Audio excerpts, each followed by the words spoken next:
Rain pelted the tarmac like a symphony of tiny hammers, drumming a rhythm of tension as Flight 792 prepared for takeoff from JFK. Among the passengers was 27-year-old Clara Mitchell, a young nurse from Pittsburgh who had taken an emergency leave from her hospital job to attend her sister's wedding in Los Angeles. Dressed in simple jeans and a soft blue sweater, Clara's demeanor was quiet but observant.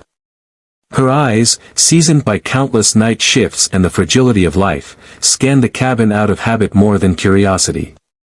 As the plane ascended through turbulent skies, Clara reclined in her seat, hoping to catch a nap. But moments later, a sharp gasp echoed from the first-class cabin. A flight attendant rushed by, panic etched into her face. Instinct kicked in. Clara unbuckled her seatbelt and followed, heart thumping not from fear, but purpose. In first class, a man in his 60s, sweating profusely and clutching his chest, was slumped in his seat. The chaos was deafening, passengers shouting, a baby crying. Clara crouched beside him. "I'm a nurse," she said, her voice calm and commanding. "I need space, now." The man was in cardiac arrest. With no equipment, no support, and 30,000 feet in the air, Clara began CPR. The crew scrambled to assist. Minutes passed like lifetimes. Then, he gasped. He was alive. But the danger wasn't over. The pilot, informed of the medical emergency, made a sharp turn to reroute. The sudden maneuver triggered an unexpected systems glitch. Oxygen masks dropped. Screams rose. The flight was losing altitude fast. As panic threatened to consume the cabin, Clara didn't freeze. Her voice cut through the chaos. "Everyone, listen to me. Stay calm and keep your masks on. Talk to your neighbor. Keep each other awake. We are going to get through this, together." Her words anchored people. She moved row to row, checking on passengers, comforting a terrified child, calming an elderly woman hyperventilating. The flight attendants followed her lead. It was as if Clara had become the captain of the cabin. The pilots fought for control. Finally, with emergency protocol activated, they managed to stabilize the aircraft and land in Kansas City. Paramedics rushed the cardiac patient away, alive thanks to Clara. The media caught wind. A blurry video taken by a passenger showing Clara performing CPR went viral. Overnight, she became a symbol, not of heroism for fame, but of what it meant to serve, to show up when it counted most. Exhausted, Clara checked into a modest hotel near the airport.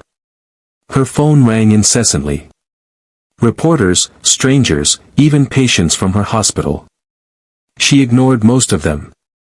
She hadn't done it for recognition. Then came the message that left her frozen.